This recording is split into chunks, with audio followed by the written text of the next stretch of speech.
Sir ఉత్తరప్రదేశ్‌లో ఒక భార్య తన భార్య రీల్స్ చేస్తుందని చెప్పేసి ఆ భర్త ఏం చేశాడు చంపేశాడు సార్. సో ఈ ఘటన ఇప్పుడు అక్కడ కొద్దిగా సంచలనం అయితే సృష్టించింది. మరి ఏం జరిగింది? డీటెయిల్స్ ఏంటి సార్? యాహ్! నేను 2 చెప్పదలుచుకున్నాను దీంట్లో. 2 కూడా పరస్పర విరుద్ధమైన స్టోరీస్. 2 కూడా లింక్డ్ టు రీల్స్ అనమాట. ముందుగా బీహార్‌ది చెప్తాను. బీహార్‌లో బెగుసరాం అనే ఒక ఊరిలో మహేశ్వర్ కుమార్ రాయ్ అనే ఒక కూలి పని చేస్తాడు అతను కలకట్టాలో. వాళ్ళ భార్య రాణి కుమారి అని 7 ఏళ్లకు ముందు పెళ్ళయింది. ఈయన కూలి అక్కడేదో కన్స్ట్రక్షన్ దాంట్లో లేబర్గా పనిచేస్తున్నాడు కలకట్టాలో. అక్కడ వెళ్ళాడు. ఈ మధ్య వచ్చినప్పుడు ఆమె రీల్స్ చేస్తూ ఉండేది చూశాడు. ఆమె అందంగా ఉంటుంది, రీల్స్ చేస్తూ ఉంటుంది. అది చూసి అతను గతంలో కూడా నీకు చెప్పాను కదా రీల్స్ చేయొద్దని, మళ్ళీ ఎందుకు చేస్తున్నావు అది ఇదని గొడవపడ్డాడు. గొడవపడితే ఆమె పుట్టింటికి వెళ్ళిపోయింది. అప్పుడు ఈ అబ్బాయిల నాన్న రీల్స్ చేసేది మాత్రమే తెలుసురా నీకు, రీల్స్ కాదు అమ్మాయి ఇంకొకటితో తిరుగుతుంది, అఫైర్ ఉందని కూడా చెప్పాడు. దాంతో ఇతను ఫోన్ చేసి అది కూడా అడిగాడు భార్యని, నీకు పలానోడితో అఫైర్ ఉందంట కదా అని అడిగి, సజ్జర్ అని అతను లవర్ అని అడిగితే ఈ అమ్మాయి అవేమి లేవు అని గొడవపడింది. గొడవపడిన తర్వాత ఒకరోజు ఫోన్ చేసి మంచిగా ఇంటికి రమ్మనింది. మా అమ్మ వాళ్ళు పిలుస్తున్నారు, ఒకసారి రా నువ్వు మనం మాట్లాడుకుందామని పిలిచింది. ఇతను అమాయకంగా వెళ్ళాడు. వెళ్ళగానే అక్కడ ఆల్రెడీ అతను ఆ అమ్మాయి లవర్ ఉన్నాడు, వాళ్ళ చెల్లెలు ఉంది, వాళ్ళ మదర్ ఉంది. వీళ్ళందరూ కలిసి ఇతను పట్టుకొని గొంతు కోసి చంపేశారు. దీనికి కారణం ఏంటంటే ఈ అమ్మాయి వీడికి తెలిసిపోయింది హస్బెండ్కి నా అఫైరు, సో వీడు ఏం చేస్తాడో అని చెప్పి ముందుగానే మనమే చంపేద్దామని చెప్పి లవర్కి చెప్పింది, వాళ్ళకి చెల్లెలకి చెప్పింది. వాళ్ళందరూ వాళ్ళ మదరు అందరూ కూడా కోఆపరేట్ చేశారు. ఇది బీహార్లో జరిగిన సంఘటన. ఇదేంటి అంటే ఒక రీల్స్ చేస్తున్న అమ్మాయి తనని రీల్స్ చేయొద్దన్నాడని మొగుడిని చంపేసిన సంఘటన. రివర్స్లో ఉత్తరప్రదేశ్లో లలిత్పూర్ అనే ఏరియాలో నీరజ్ కుష్వా అని ఉన్నాడు, 27 ఏళ్ళు.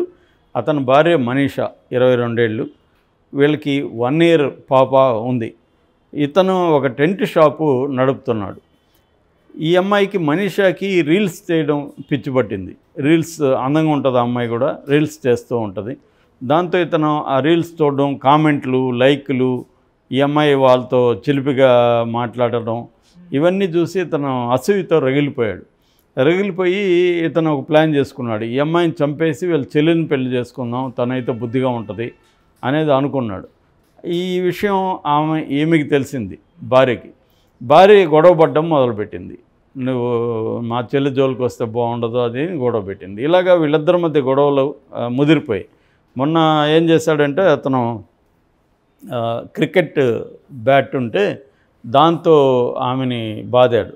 ఆ కోపంలో గొడవలో ఆమె చనిపోయింది. దాంతో 1 ఇయర్ పాపను కూడా కొట్టి చంపేశాడు. సో ఇద్దరిని కొట్టి చంపేసి పోలీసులకు ఫోన్ చేశాడు. ఈ నగలంతా కూడా దాచిపెట్టాడు వేరే దగ్గర. పోలీసులకు ఫోన్ చేసి ఒక 6 మంది దొంగలు మా ఇంటి మీదకి వచ్చారు, అటాక్ చేశారు, నా భార్యని నా కూతురుని చంపేశారు అని చెప్పి తను అప్పటికే తను కూడా గాయాలు చేసుకున్నాడు. తన కోసుకోవడం, కత్తితో కోసుకోవడం, కర్రతో కొట్టుకోవడం చేసుకున్నాడు. నన్ను కూడా కొట్టారు చూడండి అని చెప్పారు. మామూలుగా ఇలాంటివి వచ్చినప్పుడు పోలీసులు ఏం చేస్తారు, సీసీటీవీలు పరిశీలిస్తారు. చుట్టుపక్కల సీసీటీవీలు పరిశీలిస్తే ఎక్కడ కానీ 6 మంది వచ్చిన కదలికలు లేవు. సో వాళ్ళకి డౌట్ వచ్చింది ఇతని బిహేవియర్ పట్ల. సో ఇతను పట్టుకుపోయి కొట్టి చిత్రహింసలు పెట్టారు. దాంతో ఇతను ఇంకా దెబ్బలకి తట్టుకోలేక నిజం చెప్పేశాడు. ఈ గోల్డ్ కూడా ఎక్కడ దాచిపెట్టాడో చూపించాడు. సో ఇతన్ని ఇప్పుడు అరెస్ట్ చేసి లోపల పెట్టారు. ఈ 2 కేసుల్లో ఒక పాయింట్ సిమిలర్ ఏంటంటే ఇద్దరు వివాహితుల మహిళలు ఇద్దరు కూడా రీల్స్ చేస్తున్నారు. మనం ఈ మధ్యకాలంలో మనం ఇన్స్టా అండ్ యూట్యూబ్లో కానీ చూస్తే ఎక్కువ హౌస్ వైఫ్స్ ఇట్లాంటి వాళ్ళు ఎక్కువగా అనిపిస్తారు. వాళ్ళు ఏంటంటే వాళ్ళకేవో తీరని కోరికలు ఉండొచ్చు, మంచిగా అలంకరించుకోవాలని, మేకప్ చేసుకోవాలని, 10 మందిలో వెళ్ళాలని, ఇట్లాంటి కోరికలు ఉండొచ్చు వాళ్ళకి అవేవి నెరవేరకుండా పెళ్ళిళ్ళు అయిపోతాయి, హౌస్ వైఫ్స్గా ఉండాల్సి వస్తుంది. వాళ్ళకి ఇప్పుడు ఇది ఒక ప్లాట్ఫామ్ దొరికింది.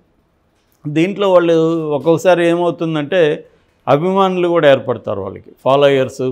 అంటే చాలామంది మగవాళ్ళు ఏం చేస్తుంటారంటే ఇవి చూడడమే వాళ్ళకి ఒక హాబీగా ఉంటుంది అబ్బాయిలకి.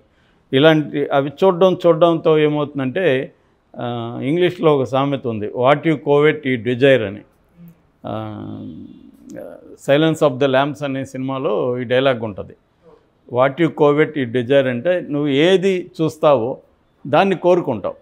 ఎక్కువ ఇప్పుడు మనకు ఒక యాంకర్ చాలా హొయిలుపోతూ యాంకర్ ఎక్కువగా కనబడింది అనుకో, ఆ యాంకర్ని లవ్ చేయాలని, ఆ యాంకర్తో స్నేహం చేయాలని చాలామంది అబ్బాయిలు కోరుకుంటారు.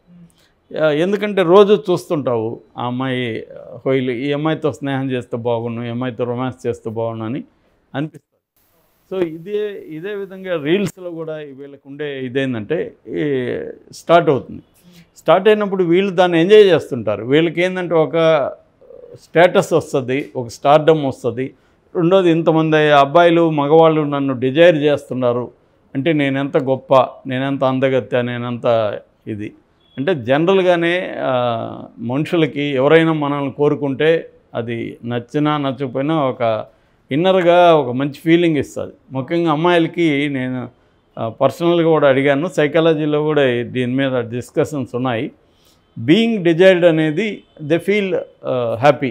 ఎవరైనా అబ్బాయిలు ఒక అమ్మాయిని కోరుకుంటున్నారంటే వాళ్ళు తిట్టచ్చు, నీకు బుద్ధి ఉందా లేదా ఇవన్నీ చెప్పచ్చు, కానీ ఇన్సైడ్గా they feel happy because I'm being desired by somebody. అంటే తన ఇంపార్టెన్సు, తను ఒక ఇంపార్టెంట్ అన్న ఒక ఫీలింగ్ వాళ్ళకి ఏర్పడుతుంది. సో దీంట్లో ఈ రీల్స్ చేసే వాళ్ళకి కూడా ఇది మజా ఇస్తుంది. ఈ మజా ఇవ్వడం అనేది మరిన్ని రీల్స్ చేయడం, మరింత బాగా కనపడడం.